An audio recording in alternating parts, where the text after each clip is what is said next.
Well, first of all, I want to give thanks to the players and to the coaches and tell them congratulations on the win. I think, and just my opinion, some of the toughest wins in the world is to come on a road and to play in a foreign territory when, you know, different things. You're not in your bed, you're not eating the food that's usually cooked for you. Everything's foreign when you're on the road. So it's hard to win on the road. It's hard to win on the road just to keep them focused. So I take my hat off to the players and the coaches from keeping their focus, even after the delay. The delay, I was concerned. I was on the bus, and I felt myself drifting away. Like, they need to call this game. But they said we was gonna play the game. But coaches and the players did a great job of refocusing and finished the game. We tried to give it away. I think we had one turnover until like the last 9 minutes, and then we put two on the ground. That's why I was a little upset with them. But we won the game. You got to take the win, and you gotta celebrate all wins, and that's what we did yesterday. But we're still on the 24-hour rule.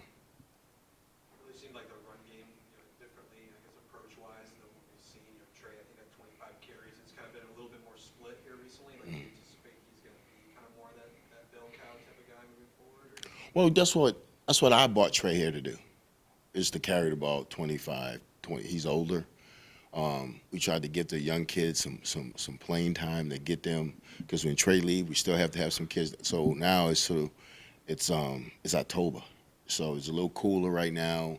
He's always in great shape, and he can tote it. Like I said, with one black eye is that he put the ball on the ground, and that's something that he can do with better ball security. But it's time to run Trey. It's time to run Trey, and just run him, and that's what we're gonna do. So yeah, it changed a little bit. The big boys, we played them more. The young freshmen, Ackerman and Duplessis in Boston, we played them more. But it was we wanted to run the football. I think we're a better football team when we can establish the line of scrimmage. Seemed like he says too, obviously turnovers as well, kind of cost you guys some opportunities to score as well. Just, I guess, what would you see on the film? Well, just the interception. He's got to hold him over there. He's got to hold him. He's got to drive it in there. And the kid made a great break. The kid made a great break. But the turnover, I was disappointed with. The fumble, like, okay, you're in the city. Put it away.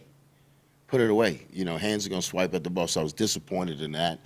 But like you say, if you can survive that and win the game, but that's been our Achilles heel the last 2 weeks was turnovers. Like, all those two teams better than you. No, but you can't give people points these days. You can't give them the ball. And like I said, Saturday, it concerned me because we gave up two fumbles in the last quarter with the last 9 minutes. This Saturday, you're playing probably the best offense in the FCS. Yes. Well, I mean, especially on the ground, I guess. What's the challenge to your defense to kind of bow up and stay? You said it. Bow your neck. Bow your neck. I mean, you played the number one team in the country, which is Ohio State. Okay? You played the number one team in the country. Now you get the opportunity to play the number one team in HBCU. What an opportunity. What an opportunity. And then they take you away to Vegas. That's a great opportunity. You get to go see Vegas. You get to play the number one team in the country. So now have some gap integrity and stop the run. Okay, and stop the run. But it's going to be hard. They're very explosive. They're not just explosive in a run game. That kid can make every pass. That kid can throw every pass. They got some great receivers, but they're well coached. They're well coached. They're not number one for nothing. They're a very good football team in all three phases. And we have our work cut out for us. But like I said, we played the number one team in the country, which is Ohio State. So it's not like the kid's gonna blink. Now blink. Do we respect them? Absolutely. We respect them 100%. Are we intimidated? Absolutely not. Absolutely not. Because I'm not intimidated, and you're going to follow your daddy. So if your daddy ain't intimidated, you're not intimidated. But are we going against a good football team? Absolutely. And I want to make that clear. They're a really good football team. But nobody's intimidated in this building. This football. There's no such thing as being intimidated. You obviously mentioned the Vegas dynamic is an interesting one. Like, how do you make sure the kids are focused this weekend? Well, it's hard because I thought TC and I could have had dinner right here in Jackson, so we're gonna go way to Vegas. I mean, you gotta keep it focused, you know. Like we've been out there before. I go out there quite a bit because my kids are out in Arizona, so I go out there quite a bit. So I kind of was, you know, I took a trip to Vegas to see how you should go out, how you should travel, and what you should do with your body. So you know, just been going out there. We'll get out there Thursday and we'll get them going. Let them feel it, feel the weather. It's different weather out there. You're gonna gain time back, so it's like you're starting all over again. So we got to figure out during the day on Thursday, when do we put them down? Because the travel's gonna be key.